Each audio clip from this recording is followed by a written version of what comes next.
Of course, we have our guest of honor from France. France is a partner country today. So, ladies and gentlemen, thank you very much for coming.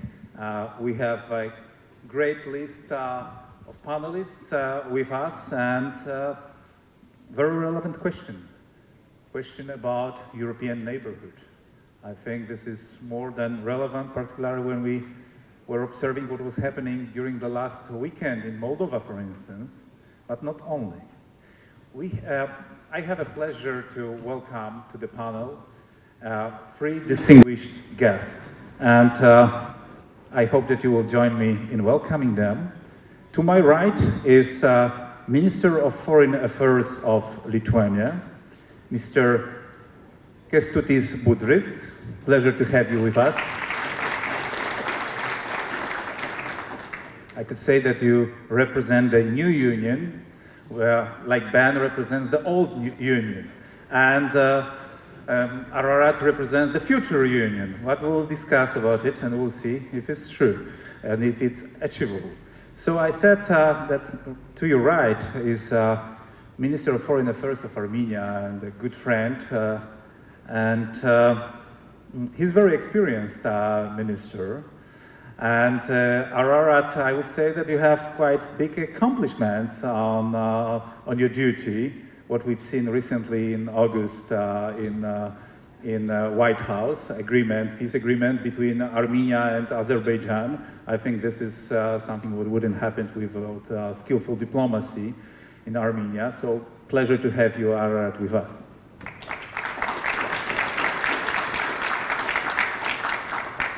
And as I mentioned, the old union is also represented here in a very young spirit and very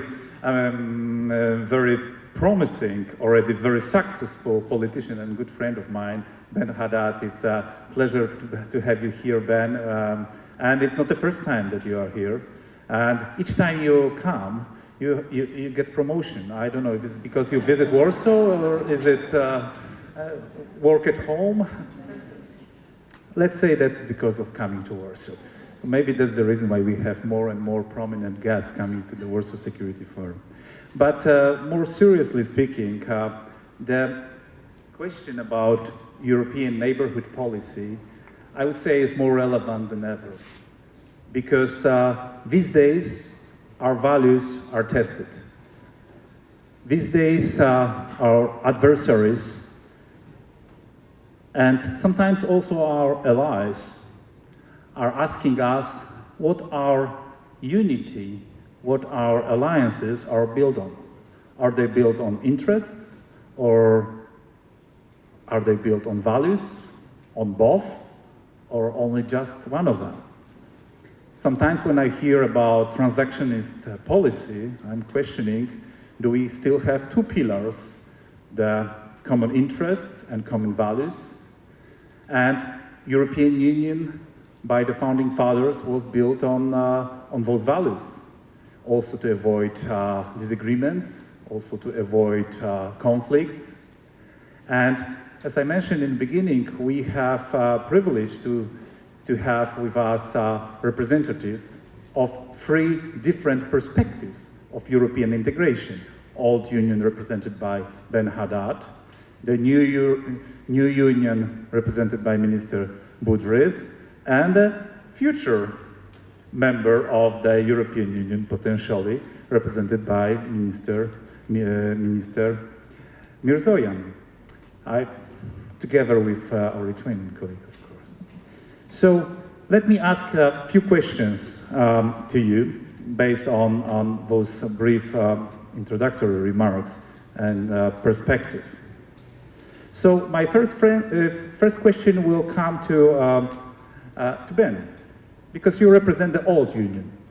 So Ben, what do you think? Can Europe still come up with an idea for a new strategy towards enlargement and its neighborhood policy?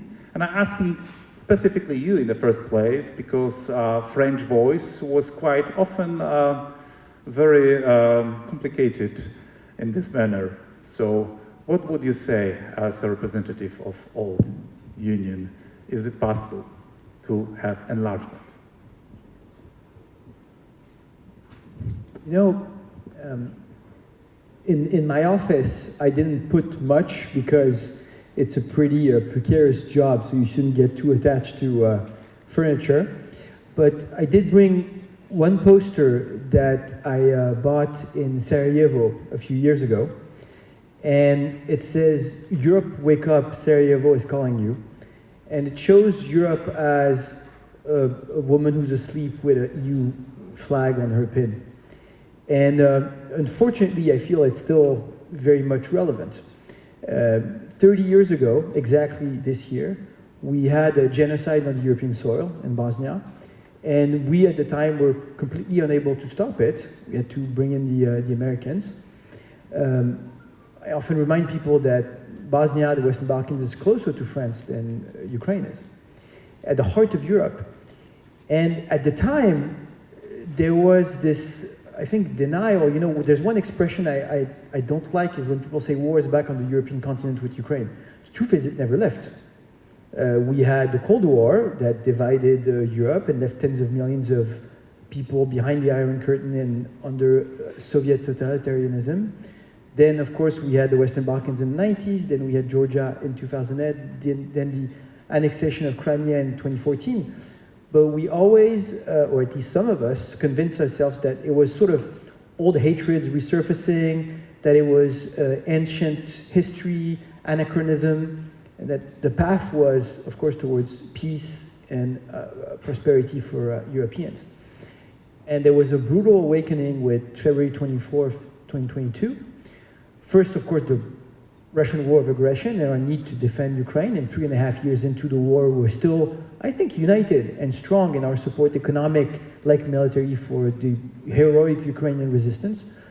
But we also realized that we cannot leave other areas of our continent as gray zones for future conflicts, aggression, or interference. And this is why, more than ever, we need to re-engage with our neighbors. Bring them closer to European institutions, and even re-engage with those who have left. Because if you think of the work we're doing on the Coalition of the Willing for Ukraine and the European political community, it's also a way to re-anchor our British friends to the European security architecture. And I think you're right that for a long time in France, there was a form of skepticism towards enlargement. Why? Because it was seen as maybe a dilution of the decision-making process in Europe and as making it more complicated to have a European power emerge. And I think if you look at 10 years later, 20 years later, not only is Europe stronger because it's larger, because you have countries like Poland who are incredible economic drivers of growth, of innovation, and countries that take security matters so seriously. But also, beyond that, it was a reunification of our continent. And I think it's bringing a new sense of spirit and energy. When I look at Ukraine on the Maidan, or Georgia more recently, when you have kids who are ready to die for the EU flag, think about how sometimes jaded we are in Europe about the EU, what it's brought to our continent. And I think the European spirit comes much more from these candidate countries than where people are ready to risk their lives for Europe, than it comes sometimes from some of the office space in Brussels. And so for all these reasons, whether it's geopolitical stability, whether it's the economic opportunity of expanding our internal market at a time where we're under economic pressure and competition from sometimes our closest allies, or whether it's about bringing a sense of renewed spirit and energy to this European project, yes, we need enlargement and we need to re-engage with our neighbors. And if I can add a last word, because we're talking about the EU, but one of the things that I'm very glad that was mentioned also on this panel is the European political community. And you know, for a long time, we were big believers on the idea that we need a platform where we can engage the entire continent, where we can talk about interconnection, where we could talk about political dialogue, where we could talk about infrastructure, from digital infrastructure and roaming, for example, on the continent, to energy connectivity. And it's certainly not, it's never been an alternative to enlargement, but it's a way to accompany it through concrete projects without having to wait necessarily for all the work of the very demanding merit-based process of enlargement. I think the two clearly go hand in hand. Ben, I have to, you provoked me. What about Turkey? You said about neighbors, but we have to be inclusive. What about Turkey joining the European Union? As you know, Turkey is a member of the European political community, and I think it's very important actually to have these dialogues with Turkey. I think it's an important strategic partner of the European Union, and I do think we have a lot of interest in common. I think when it comes to the candidacy to the European Union, it's a different matter, and you look at, just realism tells you where it is in the last 20 years that it's been basically stalling. But I do think that the EU needs to be very engaged with strategic partners, and Turkey is one of them clearly, both in the Middle East and the Black Sea. Do you think that Turkey could be a member of the European Union in the foreseeable future? I don't think Turkey could be a member in the foreseeable future. Okay, thank you very much. So now let's switch to our Lithuanian neighbor. Perspective, actually the same question, but from the perspective of a new member state. I remember myself studying in Vienna 2004, and my French professor actually at that time was saying something like this, and he was working in European Commission. Well, he didn't know that I was sitting as a Pole among the students, and he was saying, this enlargement, very risky, and those Poles, they are terrible, they just join and are making so much noise, so critical, so radical, and actually, who was advocating me? My best colleague from university, he was a Turk, and he said something like this: Professor, if not this crazy, strange Poles, you all would go to mosques these days in Europe. And he said it in Vienna. For those that are interested in history, that Poles stopped Ottoman Empire from getting closer to Europe. But what do you think, Budris, about it? What is the, or maybe Baltic states' perspective on enlargement and neighborhood policy of the European Union?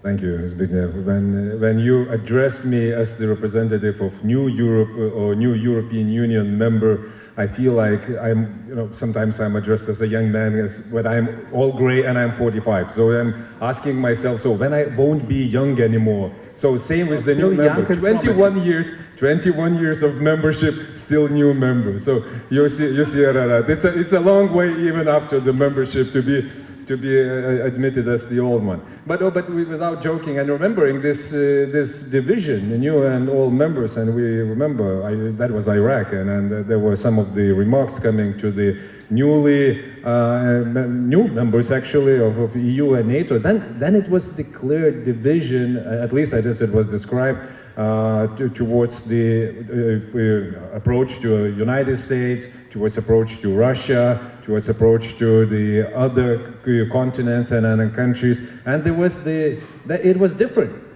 So we didn't see then Russia as someone that can be Europeanized or the country that can transform itself because of the more increased trade with Russia. We haven't seen Americans out of Europe in enough years, because for us then, and it is the case now, it looked like the very strategic thing to have two pillars, as we described then 20 more years ago in our national security strategy, United States and then NATO. And now, after those 20 years, I think that Ben is a new European Union as we are, because we are so on the same page what is needed geopolitically. And I'm really admired by the initiatives of France, of President Macron, towards coalition of the willing, towards the enlargement as such, and leaning forward. That is what we needed, and I see that there is no naivety towards Russia anymore, and we see that transatlantic cooperation and partnership is so much needed. So those old division lines are non-existent. What would be in the future, we will see. But what I see as also the very understandable and common approach towards enlargement, that is very needed component of European Union becoming geopolitical actor. Without enlargement, it won't happen. When we talk about enlargement for us, first of all, that's Ukraine. And it is in our very deep interest to have Ukraine with us in European Union, and then to finish with the enlargement that was started already, and then we will go the next phase, rethinking what is our neighborhood. I don't think... Have you seen Budrys when President Zelensky was speaking today in the morning? He made a reference that we want to join alliance of the European Union, and he didn't mention NATO today in the morning. It is building already, and with the additional elements now, with the defense industry first, now with the SAFE initiative and defense capabilities, and we will see in the next MFF after 28, there will be more and more hard security, defense things and matters within the European Union. So then, looking towards more to the east, I don't agree that Armenia is a neighborhood of Europe. I think geopolitically it is Europe. It is now a neighborhood of European Union as an organization, and we have to act as one unity towards it. What I mean by this is that we talk a lot about being geopolitical actor, but we do not act as being geopolitical actors. So you have to describe your strategic interest and go for it and implement it. And that's why enlargement, and I'm talking about the stability in all the continent, is not so much about values as being something that you can choose, this or that. It's about the very deep fundamental interest. And primary interest, that's security. So Ukraine membership in EU, that's security. For us, that is why it is high. Stability, and then in the future, the more members, and also with the Armenia's interest, that is our security. And security not because we will become allies, but because countries, through enlargement, go through a process that we call Europeization, becoming European. What does it mean? It means building strong democracies, building strong institutions, and it's very important in our case that it was building resilience. Building resilience to the countries that don't believe in all of it, that it would work. Because for Russia, all the undemocratic regimes are the ones that they know how to deal with. They know how to penetrate. They love kleptocracies, because they know how to operate within the kleptocracies, and they have difficulties with democracies. So this is why, for me, it is less about values. I do not deny it, but for me, it's the primary interest, as it is for Lithuania, to have the democratic, stable, friendly neighborhood. And we can go through the map. So you say Ukraine, yes, Armenia, no, Moldova. I'm not saying Armenia, no, I didn't say that. Geopolitical, I'm looking into the map and where we are right now. And of course, when it is the choice to go European Union, it's not like choosing between the organization. It's the very difficult process. You went through it, Lithuania went through it, and we were going through it after the membership. What does it mean to make the environment as the same, regulated in the same way as elsewhere for business, for example? So what would you recommend your government if Armenia would decide to apply? We are supporting this path forward. We just had the meeting with the minister, and we just talked to it. I believe in it because of the many advantages and that you will achieve. The Europeization process. Yeah, through the process. Resilience, first of all. What we are talking when we're talking about the energy security, for example, connections, transport, connections, same regulation. We will have same regulation. We will have the opportunity also to open our markets. Open markets, that will be the huge opportunities for investment and for trade. It goes like this. And I know one country that would love to prevent all of this. That's Russia, obviously. Of course, that's true. Luckily, we were able, supporting the democratic processes in Moldova, that they were resistant from these incursions in their democratic processes. And this is really inspiring, I would say. That's something very positive. And you should measure by the resources that Russia dedicated for these elections in Moldova. How many hundreds of millions they invested into it. This shows how high it is. 1.5% GDP of Moldova, that's the value of it. That's what we are talking. Mr. Mirzoyan, you know that I'm an enthusiast of Armenia and strong supporter. After listening to your predecessors, what do you expect from Europe, from European Union in this area? And what is maybe your experience dealing with European Union in this area? Well, first of all, thank you very much for your introductory remarks. I don't think I deserve those words, but you were probably too kind. You're a diplomat, very modest. Well, I'm not a diplomat, by the way.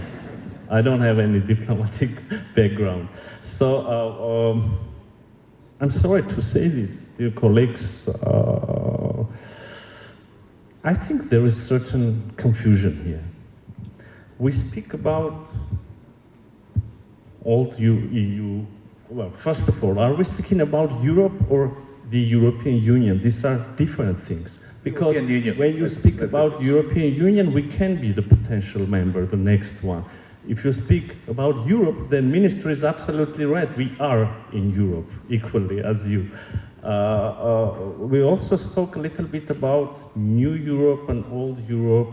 We spoke about values versus interests. I here should disagree with you, dear friend. I think interests are values. I mean, values should be the interest, because if you allow yourself to align your policies with interests you think that they are beneficial for you, then you make a compromise, a backstep from your values one day, the second day, third day, and then you see yourself in a situation where maybe your real policies are far from values. Yes, EU, for me, from a side, is primarily about democracy and human rights.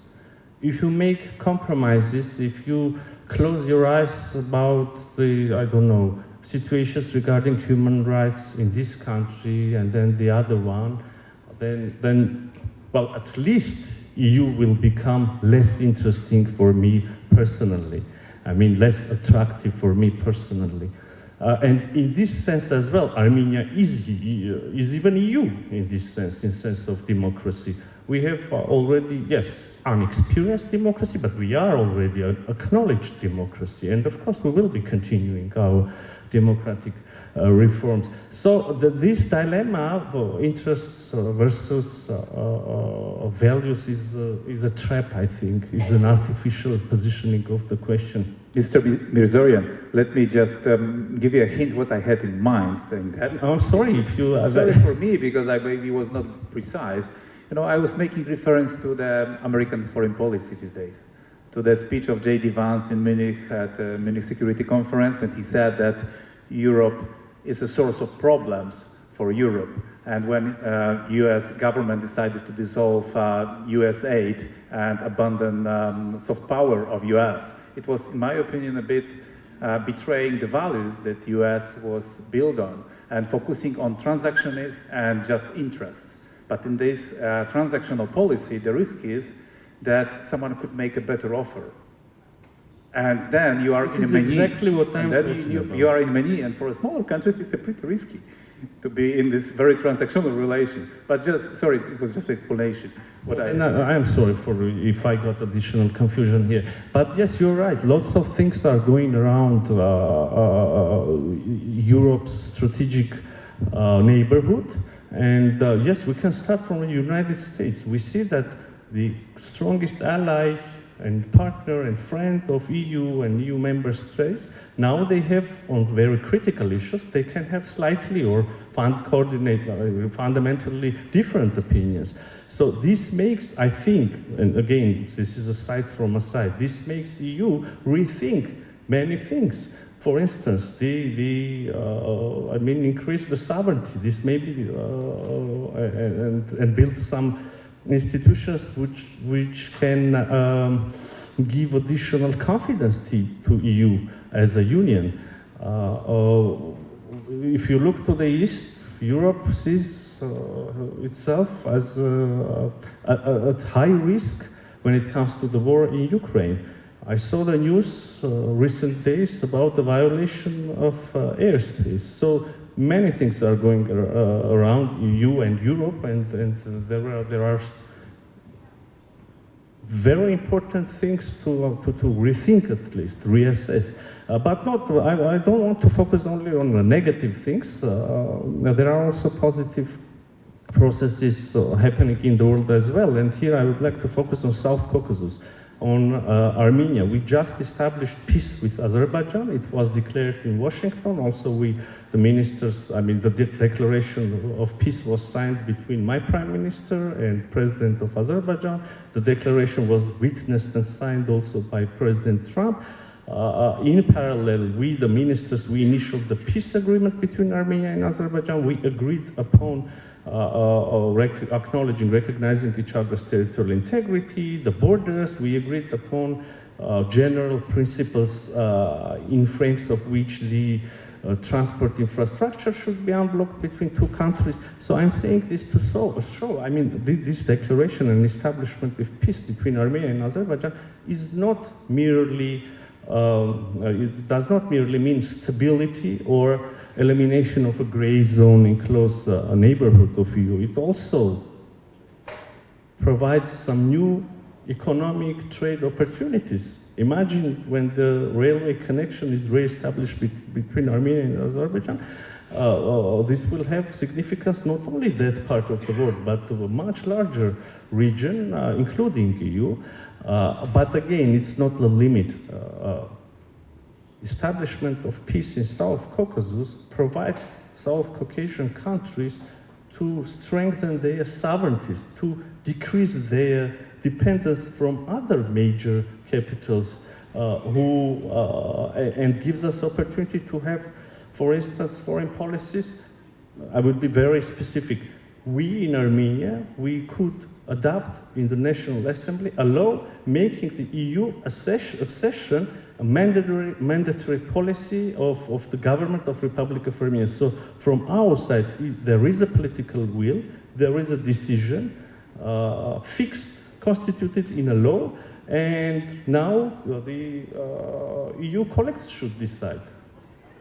Thank you. Thank you very much for the Caucasian perspective. And having a kind of follow-up to what you said about peace deal signed in the White House, why not in Europe?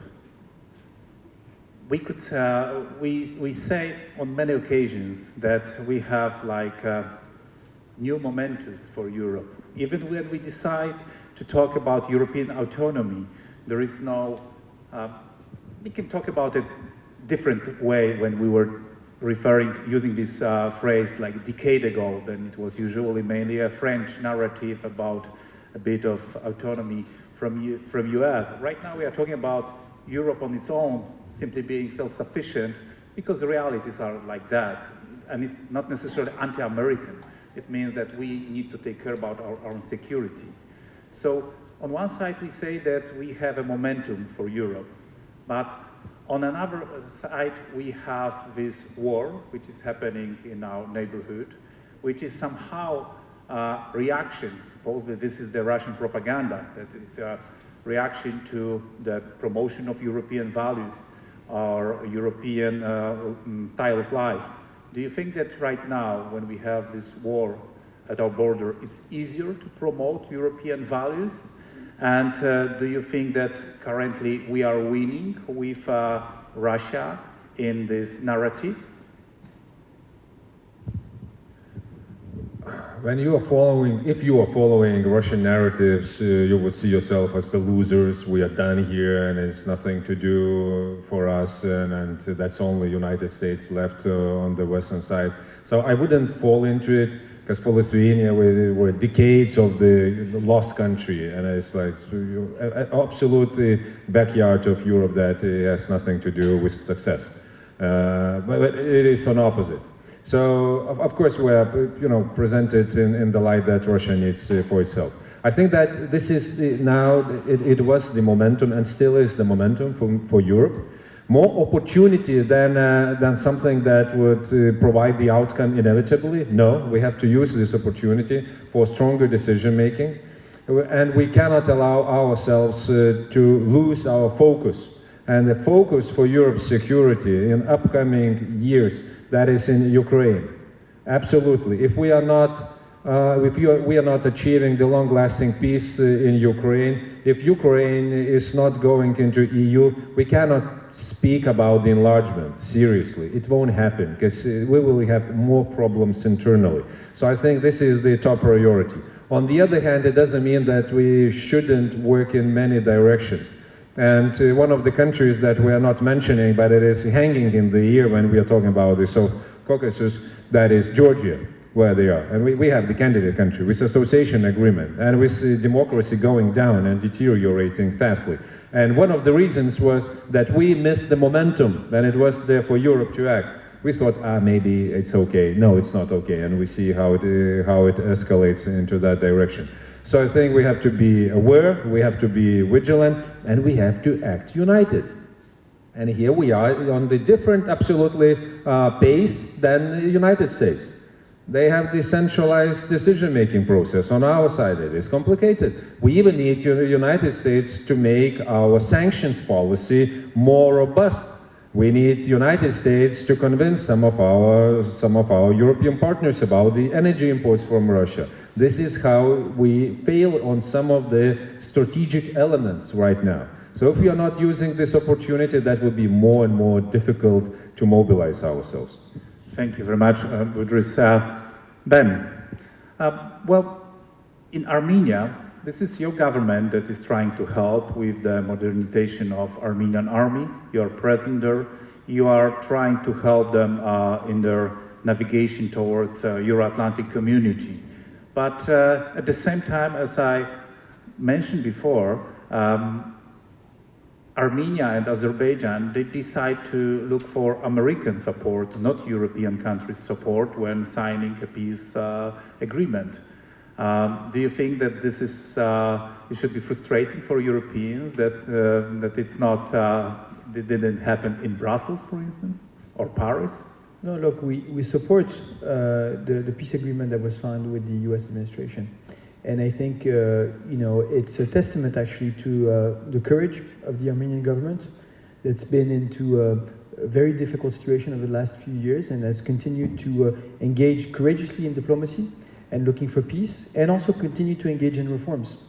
And support for democracy, the fight against corruption, the Pashinyan government really is to be praised on this. And we speak to the Armenian government on a regular basis, President Macron with Prime Minister Pashinyan, and we will be there to support the implementation of this peace agreement. Really, I think the key will be making sure that it's implemented in the long run. And I think, when we talk about the neighborhood, we talk about the Russian threat against not only, of course, the war against Ukrainians, but the general threat that it represents to European democracies. We've seen the unacceptable drone incursions into the Polish, Baltic, Romanian airspace in the last few weeks. We see the constant threat even on France, the disinformation, the interference, the cyber attacks against our infrastructure, against our hospitals. On the other hand, we have the trade pressure coming from the United States and the questions about the future of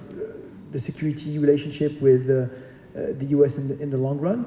And I think what's key here is for us, when we talk about strategic autonomy, to really focus on everything we can do at the European level to reduce our dependencies.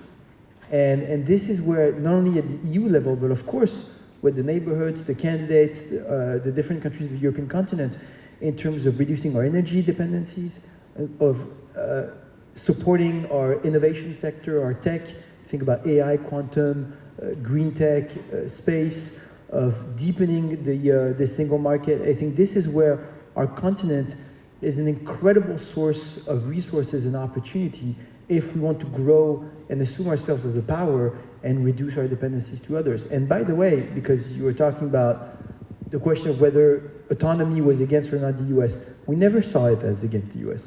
It hasn't changed. It was never against That's called diplomacy. But to say it straightforward. No, but the question is, look at, I spent 7 years in the US under 3 different administrations. And you listen to Democrats like Republicans.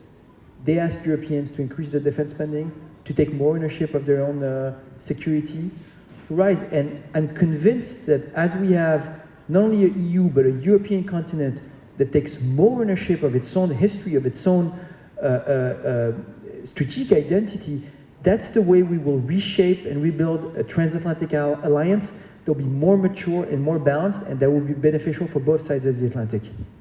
Thank you, Ben. Minister Mirzoyan, we have 1 minute, and I want to make a reference to Georgia, which was a huge hope from Europe about the future of Georgia, Europeization of Georgia. I remember President Saakashvili being here at the Warsaw Security Forum, receiving the Knight of Freedom Award. And what lessons can Armenia have from the story of Georgia? What we can do to help you to avoid mistakes that Georgia did, or we did, what mistakes we did, that Georgia is in the situation which it is. And President Salomea is here at the Warsaw Security Forum with us, and her mission, dedication, it's a challenge for us. What we can do to help you to secure the future of democratic Armenia and Euro-Atlantic Armenia?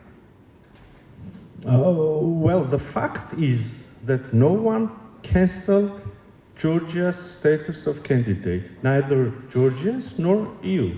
So the fact is that Georgia is a EU candidate. The rest is a matter of interpretation. I don't know, ongoing political processes that can change one day, but strategically the status is there. So a lesson for Armenia, I would largely agree with my dear colleague from Lithuania. We should not lose momentum. Sometimes, and here again, soft criticism, we should not allow bureaucracy to take over the political decisions. Politics is the area, the way where our nations, our countries should make decisions. Politically, EU should decide. Armenia, we will be continuing our reforms. We will be strengthening our democratic institutions. We will be raising the standards for our goods to make the integration possible. At the end of the day, the decision should be political.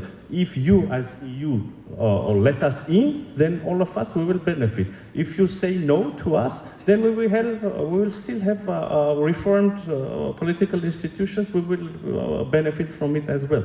So, yes, we should be more bolder, more political, less bureaucratic. But there is a nuance that I would like to, I see that the time is almost over, but I want to reflect, if I may. So the mediation or facilitation of peace deal between Armenia and Azerbaijan, it's not a matter of competition, I mean, there was a long process, the negotiations have taken several years. Political leaders, they have been involved. President Macron organized a meeting on the margins of the European political community in Prague. It was several years ago, on 6th of October, and this was the meeting where a very fundamental agreement was reached between Armenia and Azerbaijan.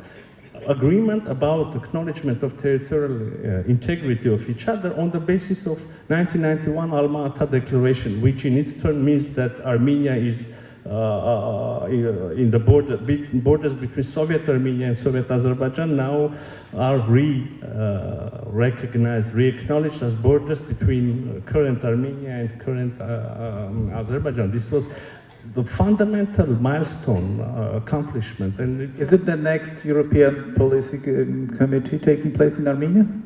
So yeah, I'm saying this to also show that this European political community summit is very important mechanism, very important platform, and we're proud to say that the next one will take place in Armenia on 4th of May 2026. So we will be waiting for all of you there. I believe that the same members of the panel will Next be one is on Wednesday in Yerevan. Copenhagen, and then... Absolutely, I'm sorry. Copenhagen and then in spring in Armenia. Exactly.